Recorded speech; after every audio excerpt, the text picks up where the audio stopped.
everyone. My name is Evie Lupine. Welcome back to my channel, and today I have another video for you all. Today we are going to be talking about different types of littles.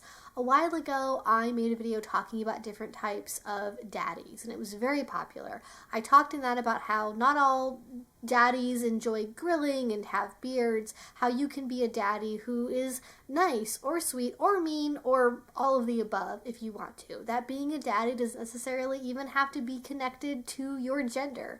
And I wanted to do something similar for littles because while daddies certainly have a stereotype associated with them, I think littles have an even more narrow stereotype than daddies do. And so what that means is a lot of people just sort of gloss over what being a little is about and go, oh no, that can't be for me. I'm not into all that stuff. I don't like the color pink. I'm just going to leave it alone. And that sadly implies that a lot of people are missing out on what could be a really amazing kink experience for them. And I want to free you all from that narrow, limited view of littles and talk about all of the myriad different ways you can express your little as well as your middle side. So if you've been wondering how you can engage in being a little, the different flavors it comes in, or if you've been thinking, I don't really think being a little is for me, but maybe, stick around. This video is going to be for you, and you might hear something that'll get some gears turning in your head. So right off the bat here, I want to start with number one being what I think of as the prototypical little.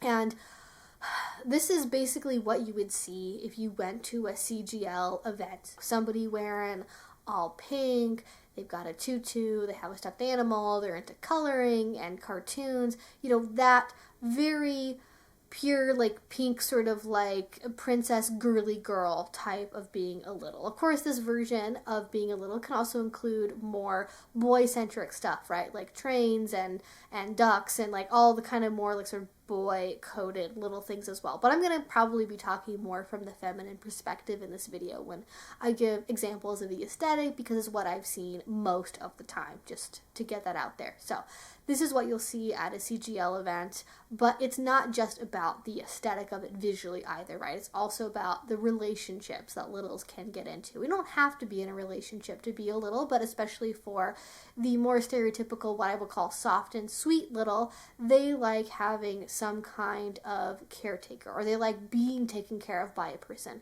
That could be in a scene, that could be with a DS relationship. They like things like sticker charts and chore charts, having some kind of structure and accountability, but done in a way that is more little friendly, let's say. They enjoy embracing that feeling of wonder you have in childhood. They take pains to try and cultivate that feeling, to get back into that mindset, to be able to see the world with the innocence and joy and naivete that children oftentimes have. They enjoy getting to escape from everyday adult life responsibilities, and they pursue the simple pleasures of childhood, like getting to have ice cream after dinner, or getting to stay up late and past your bedtime, or getting to just enjoy having a colorful dinner plate, right? I mean, a lot of us, we have very simple dinner plates, but how fun is it to have like a princess plate with your favorite Disney characters on it? That's what a soft and sweet little is oftentimes going for. It's just like enjoying and embodying that enjoyment of things that as adults we are usually expected to leave behind and outgrow. As the name implies, they are usually sweet and affectionate with their partners. They like cuddling and forehead kisses and holding hands, usually more on the innocent side of things, maybe not progressing things in a more physically intimate direction, though that can be the case for some, but they generally try to focus on more of the caretaking, the sweeter, more naive aspect of things. And though some of them will also engage in more traditional BDSM activities, for the most part, they don't tend to do like heavy bondage, heavy impact play, things along those lines. They're generally more off limits for the soft and sweet little. They enjoy more having that gentle, soft caretaking, that guiding hand, without it going in that more harsher, more directly, explicitly kinky direction. And so the activities they tend to engage in look much more like playing dress up, playing pretend, or watching cartoons. They can also be quite vocal and passionate about their interests, be a little bit sassy, but not get into full-on bratting territory. That is a different kind of little, but they like to maybe play around with saying the word no without quite going all the way into being a brat. But just because this particular description of being a little is popular doesn't mean it's what every little looks like. Enter number 2, which is being the spooky little. Visually, this can be thought of as sort of the antithesis of the stereotypical princess, loving, pink little. They tend to be much more dark. And this would actually be my personal favorite version of being a little, because yes, being a little can be about kittens and rainbows and glitter and unicorns, but it can also be about the Nightmare Before Christmas, if you want it to be, and voodoo dolls, and loving Halloween. And spooky littles can be into many of the same activities that other littles are into, but with their own flavor and twist to it, right? Like, instead of marathoning Frozen, maybe they want to marathon Halloween Town. Maybe instead of playing with their dolls, they want to dissect their dolls. Maybe instead of making cookies in the kitchen, they want to make an experiment in the kitchen. And if you have coloring books, make sure you have extra red and black crayons, because those tend to be their favorite to color with. You also have things like Monster High dolls and Goosebumps and old episodes of Are You Afraid of the Dark if you want some more content and material you can use that is more centered towards this type of little.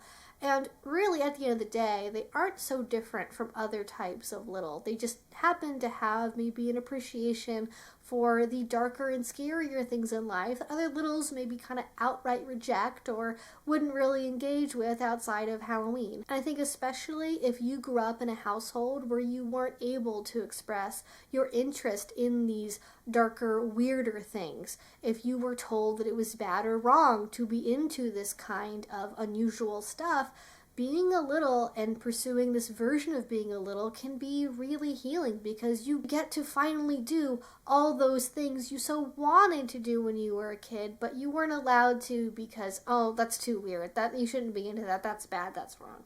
I mean, that's really true for any kind of little, but especially with this subtype of being a little, where it tends to carry on not just through the younger years, but oftentimes all the way through somebody's childhood. But moving on, we have number 3, which is the princess or the dominant little. I have a whole other video I've done earlier that just talks about this subtype in great detail if you want to go ahead and watch that, but I'll briefly cover it here as well, because there is definitely a stereotype and an expectation that being a little means you are submissive. A lot of definitions of being a little imply or just outright say that if you are a little, you have a power exchange relationship where you are being a submissive, and that is simply not the case. This is also not about being into princesses in like an aesthetic sense necessarily, right? You can be a little and enjoy dressing up in like Disney character costumes or having a princess wand or crown or whatever. You can do that and like not be a princess little with a capital P. This is about being a princess in the sense of actually having a degree of authority in the relationship.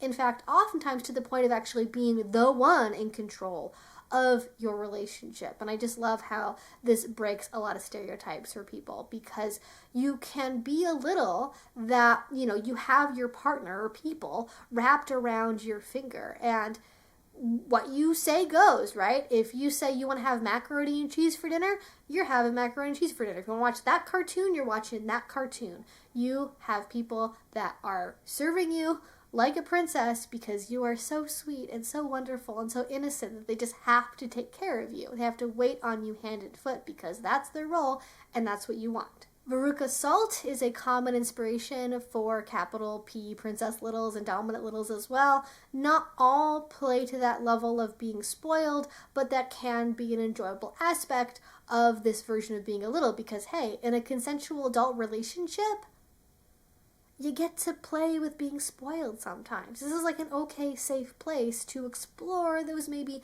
negative personality traits you shouldn't have and shouldn't act like.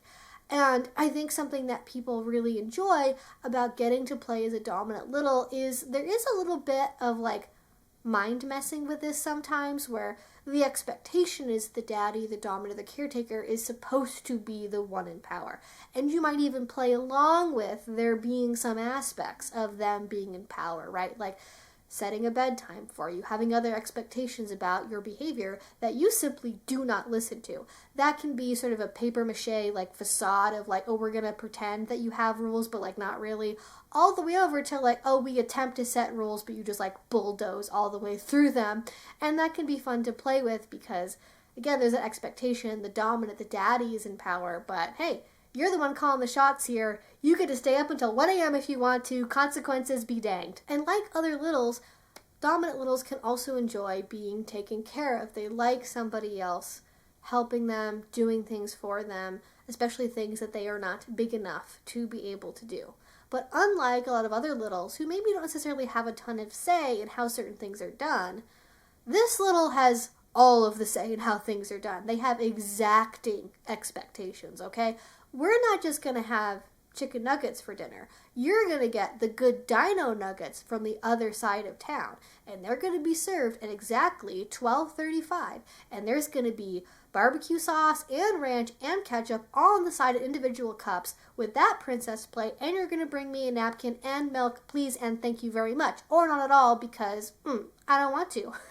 Get to play around with that aspect of being very demanding. And that can seem very off-putting from the outside, but for certain service submissives, they live for those unreachable expectations. They love that challenge of like, I know my partner is literally impossible to please, but I definitely have to try and I'm going to prove to them how good I am. Yeah, that is something a lot of submissives like to go for, and it's a fun dynamic to get to play around with. It is quite unusual and certainly overlooked.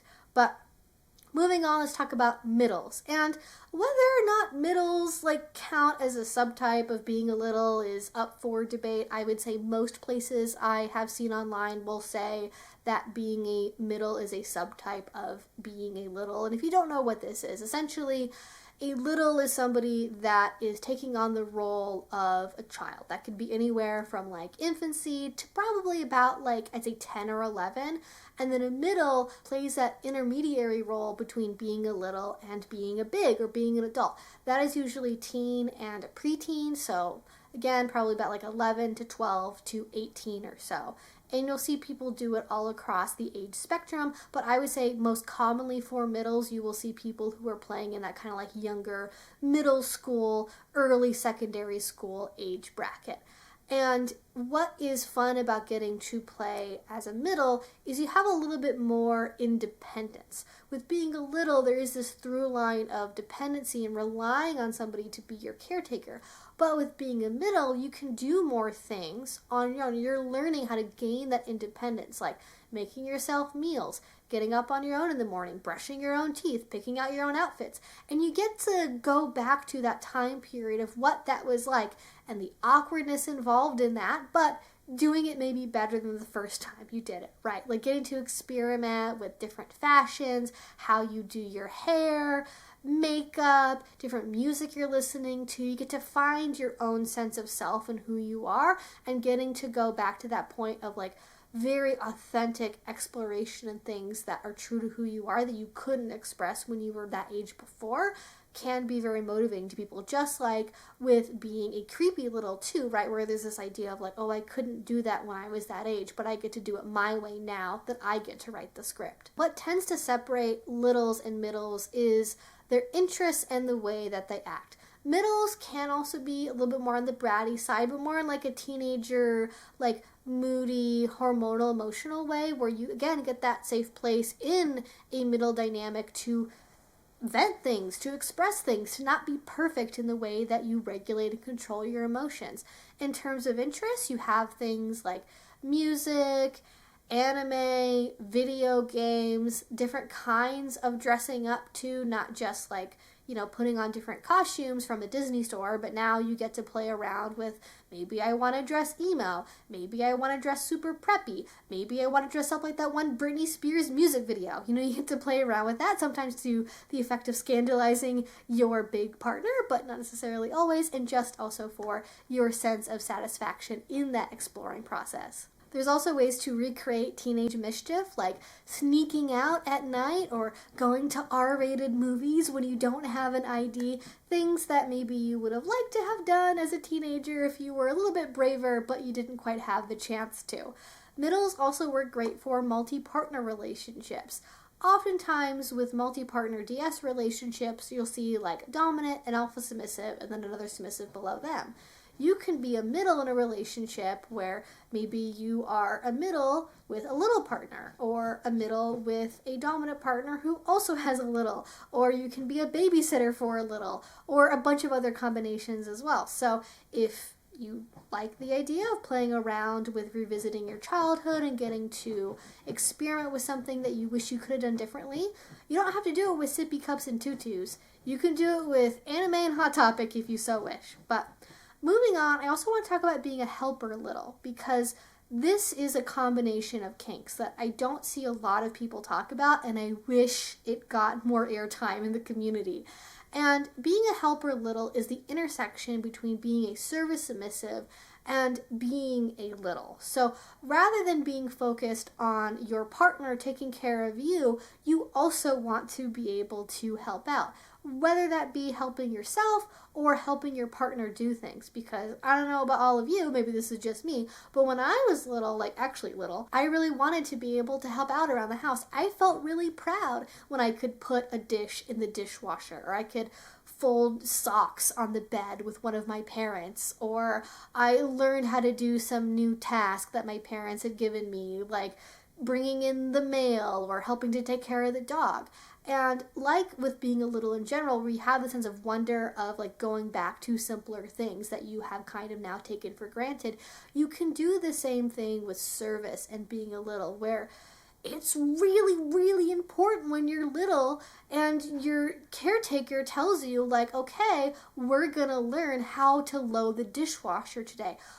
There's this big mystery, there's a box and it washes the dishes for us, and I get to help that, and it's breakable, it's so important, and you get to go back to that and play around with that a little bit, or helping out again maybe with like pets, or learning how to fold laundry, and like the gravity that exists in that when you're younger, or maybe the flippancy if you were not into chores at all.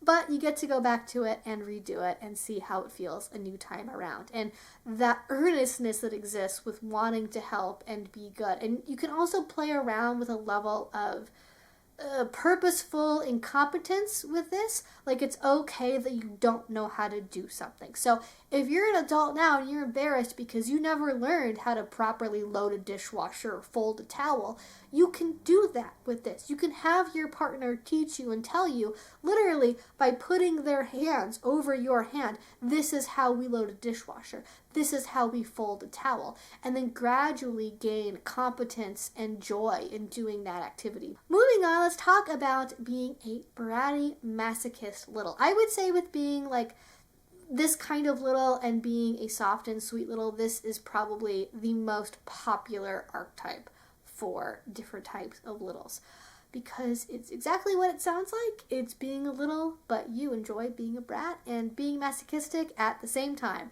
They all go together like peanut butter, jelly, and bread, I swear. That is how common they are. And from the outside looking in, it can be difficult to tell a difference between a bratty little and a more general brat, because even non-little brats can take on a little bit of an aspect of age play or being a little, because brattiness tends to be something that we associate with childish behavior.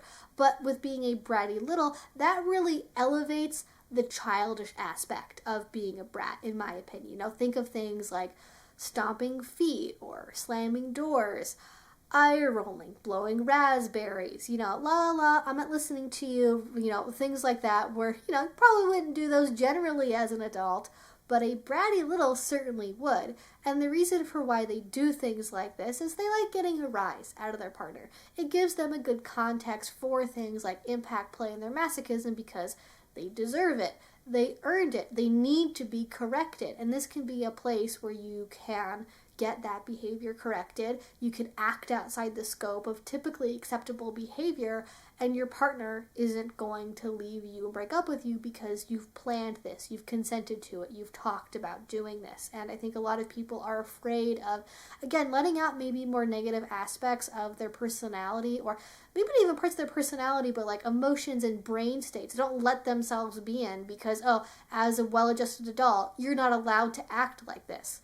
Because if you do, people won't be your friend. You'll get broken up with. This allows you to do that without the fear of your partner abandoning you. You get to press at those buttons without the fear that your partner is just going to like walk away and leave, because they know it's coming, they want it, you want it, everything there is acceptable. But going back to more particular aspects of being a bratty little, for example, if you ever heard the phrase, "You're a big dumb stupid head," you've probably been around a bratty little before. They also tend to brat about more childish things than a general brat might. Like, for example, being allowed to stay up late, or being allowed to watch a certain TV show, or having to do certain chores, or have yogurt for breakfast instead of pancakes, or what kind of lunch they had, or what clothes they're allowed to wear before they leave the house. Those things will provoke a little brat, but maybe not necessarily a regular brat, because a regular brat probably doesn't have those kinds of rules and structure to the relationship if they're not a little. And also, it needs to be said that this creates a very good context for traditional corporal punishment schoolhouse spankings. If you ever wanted to act out on a fantasy where a school mom or your parent has punished you for a bad report card, this is a way to get to that fantasy fairly well. But moving on, I also want to talk about the little pet hybrid. And this is something that I don't see very often outside of the pet play community, but it is certainly a thing. Because being a little is fun, being a pet is fun. Why choose when you can easily be both? And I have to admit, earlier on in my kink career, I was a little bit judgmental about this. I was like, you have to pick one, you can't be both. And now I realize how silly that is, because you can actually be both. And there's a couple different ways of playing with being a little and a pet at the same time. I think the most common way that I've seen it is with somebody that is a little first, and they play at being a pet, right? They play dress up as being a pet, and they maybe have that be an aspect of their make-believe play or their imagination play, and that's how they act out on it. If you're more of a middle and not so much a little, you can also play with this too, right? You might be sort of an anime cat girl persona, where you are a cat, but you're also a little / a middle at the same time. Or I think the other way I've seen people do this is they are primarily a pet player first, and then they're more like a baby animal. Like the emphasis is really on being like a puppy, not just in the way that people normally do it in pet play, where it's like, oh, you can like chase balls and you're much more typically acting like an adult dog. This emphasizes the youth of being a puppy or a kitten or whatever baby animal you are playing as. And so because this is something you don't really see a lot of, there's tons of room for experimentation. There's not really any sort of set way of playing around with this. Like I've already said, right, there's at least like 2 very different versions of doing this out there. But that means you can really make this whatever you want it to be. Whatever being a little pet hybrid means to you, you can go forth and do it. And that is what I really recommend for any kink, but it's certainly easier when there isn't like a path already trodden there for you. And the next one I want to talk about is closely related to the princess or the dominant little, and that would be the sadist little. There's certainly a stereotype that when you're a little, okay, that means you have to be a submissive and you have to be a masochist. That is not the case. You can also be a sadist and be a little. And I was very lucky early on in my kink journey to have the notion that all littles are masochists and not submissives dispelled, because I knew a little that was like through and through a sadomasochist. Both parts of that, both the sado and the maso, were very much present. I would go to one party and I would see them being spanked over a bench by their caretaker caretaker, and then I would see them at a different party helping their caretaker beat up on their little that they were in a relationship with as well. And so you would see all different dynamics happening there, and it was like, oh, okay, illuminating. You can be this, and you can also enjoy beating people up. Good to know. And that has certainly helped me on my kink journey, just knowing the level of diversity that exists out there. So with being a sadist little, usually where you will see this is at parties. I don't really see this so much online, but you will see people who are littles and they're full like little garb and they are just going to town, right? They're spanking, they're paddling, they're flogging, but they're doing it with a binky in their mouth and they've got on like a pajama onesie while they're doing it, and it is absolutely delightful like how much that throws people for a loop sometimes. And this can be interesting in how it plays a role in relationships, because it can just be in scenes, and it can just be, oh, you're little and you just like you happen to be a little and you're doing some kind of sadistic scene with somebody. But you can also do it in a relationship where maybe you are like the older sibling and you're helping the parent dole out physical punishment to your younger sibling. You're sort of the enforcer in that relationship, being like mommy's little helper, but with a wooden spoon attached. And while it wouldn't be impossible for a sadist little to be that way towards a big, you usually see them be that way towards other littles. So it could be what I just described with a sibling. It could also be that they are playing around with like friends who are also littles, or they're being like the playground bully, or they're taking on some other aspect where they have a level of like power and authority over other littles, and or they happen to be like the biggest, the strongest, or like the boss of the group in some way, and then they are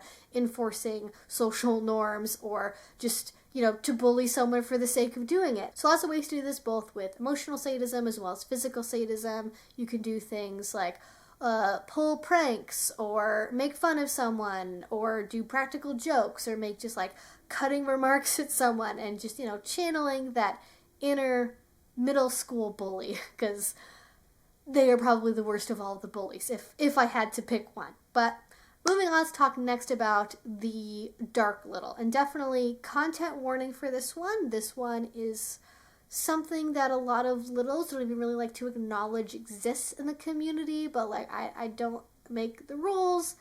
They do. They are a thing. And with that being the case, I want to tread carefully here. I very much conspicuously not talked about this aspect of being a little until this point, but I do want to acknowledge that it exists. And what I mean by a dark little is usually a little that engages in some kind of physically intimate interest alongside being a little. But maybe it's not all like happy, fluffy, sunshine, rainbows way of doing it. Oftentimes that can mean involving things like consensual non-consent or restraint, some kind of playing around with force, like you are being made to do this and you don't want to do it. Being deflowered maybe is another way of thinking about it, or just generally playing around in a darker, heavier place that a lot of littles do. Like instead of it being about, oh, you're so good, you did so awesome on your report card, you got all A's, here's a sippy cup, and like I'm gonna make you something special for dinner.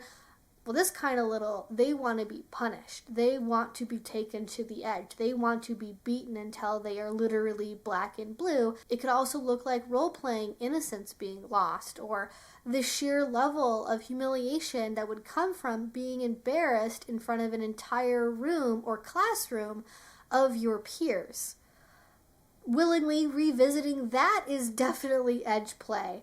And this can be something that is upsetting for people. It can even be seen as completely aberrant, like why would you ever want to do this? This is totally antithetical to being a little, don't bring this into our spaces.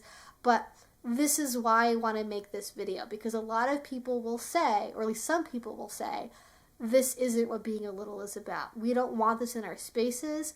It's bad, it's wrong. A lot of people are trying to separate, again, or at least maybe some people are trying to separate between, being a little and kink. And they see being a little as being divorced from kink. And all that bad, icky, gross kink stuff, that goes over there in the corner in the shadows. Don't bring that around here. And being a little is all kind of the soft, light elements. But all of them are part of being a little, or can be part of being a little. You can be into very extreme, very intense play, and you can still be a little at the same time. I just want to validate that for everyone. Now, if that was not going to be controversial enough, our final number 10 on the list will certainly check that box for me. And I want to talk about being, and air quotes, a nymphet. And this is going to be, I don't know how people are going to react to this. I'm kind of nervous, actually. But the more literary-minded among you will likely recognize this term from Nabokov's Lolita. And the term Lolita also has its own usage and own controversies around it that I'm not going to get into here. And this approach takes inspiration from that book in varying degrees. And this tends to bring up very strong feelings in people because if you know about the book, the person that is in the book that's giving the full account of the story is an unreliable narrator. They have their own biased interest in how they tell the story and describe the character in the book that is referred to as Lolita. And a lot of people will say that it is used to justify an unjustifiable relationship. And to be clear with this, Nabokov is not trying in his book to justify it. He actually takes great pains to sort of lead the reader in an unsavory direction and then never fully pay it off. Like the way that he writes certain scenes are very intentional, where it's meant to be sort of lurid, but then nothing ever actually really gets shown. It cuts to black before anything actually happens. At least to my mind, for the reason of, like, I'm trying to show you as the reader, like, where your mind is, like, ready to go, and, like, why are you waiting for me to say this? Why do you want this description to happen? And kind of playing on at the time what was common in, like, pulp fiction expectations. But I'm not going to try to go into full literary analysis mode here because I do not have the book in front of me and I can't do that and I haven't read it recently, so I'm probably missing out quite a bit that would be important for a full discussion on the matter. But the point is that people that take inspiration from the book, they're not always aware of the full context of the book, but they are certainly aware of the aesthetic of the book because that was very influential, especially a lot of the film adaptations of the book were very important. Those are the iconic heart-shaped glasses, even though those don't actually appear in the movie from what I remember. And even if we can understand as readers that the book is trying to communicate one message, that doesn't detract from the fact that the book and adaptations of the book have left a very different imprint in the cultural memory. A lot of people that are into being nymphets will have a version of this that is very much based on the aesthetic of especially the film adaptations and the descriptions taken in a very literal, truthful way, as opposed to being something that should be subject to criticism and skepticism. And so that means a nymphet acts in the way that the narrator of the book describes. That means being precocious, being flirtatious, being seductive, and having this sort of siren power over older men around them who can't help but be drawn in. There's also a masculine version of this, which is called being a faunlet, which I feel like doesn't get enough attention, but is certainly another way of playing around with this. Also because of the way nymphets are oftentimes portrayed aesthetically, it tends to be more of a middle thing versus a little thing, and it can also be an aesthetic thing. I'm sure at least one person will comment on this video telling me that, like, nymphet fashion is a totally separate thing, don't compare it to BDSM, blah, blah, blah. And, like, yes, it can also just be simply an aesthetic, but can also go into being a whole form of roleplay. It can be the way that somebody wants to act in a relationship or during a scene. All of these things can happen because Lolita has such a huge cultural imprint that there's many different versions of adapting this label and the degree to which it maybe goes into a relationship versus being a superficial surface level exploration. One way to think about this is you can think about it as a combination of being a dark little or doing dark age play as well as being a middle. You have this sort of outer veneer of bubblegum and soda pop and ice cream and heart-shaped glasses, and then you also have other activities that middles might enjoy, but it's done with a much more suggestive undertone to it. And I realize as I'm describing this, the idea that you would willingly take on the role of a seductive younger girl who has power over an older man, typically, I can see how that would be off-putting to people. I can see that that would be a kink that people would be like, no, we shouldn't do this. That shouldn't be in our community. We shouldn't talk about that as a positive potential thing people can do. But I really firmly believe in the fact that not every kink is going to be for everyone, and that is okay. It's okay to find this disgusting and off-putting and wrong. You can have whatever feeling you want to have about this kink, but that doesn't change the fact that there are people who are consenting adults who enjoy playing around with this idea, even if it is misinterpreting a very popular book, even if it means, you know, oh, you're embracing the narrative as told by a child predator in a book. Like, a lot of people either haven't read the book, they don't know about it, they don't care, they just like the concept of it. They like getting to play around with something that is taboo and wrong, and it begins and ends there.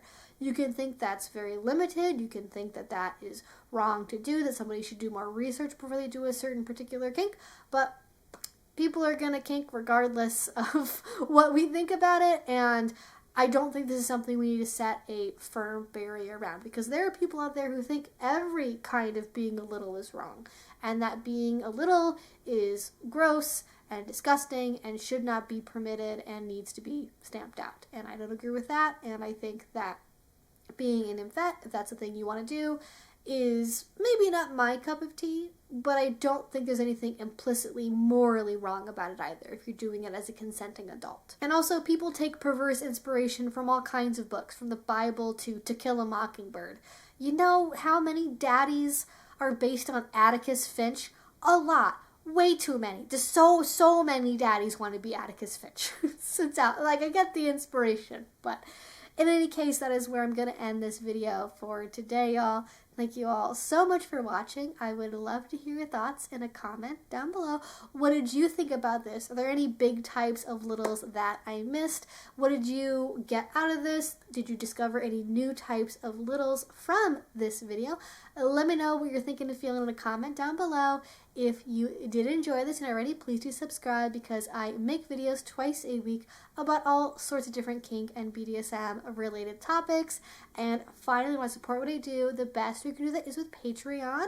A link to that will be down below. If you do already support me over there, thank you so much. It means the absolute world to me. And until I see you all next time, I hope you have a great rest of your day and a great rest of your week.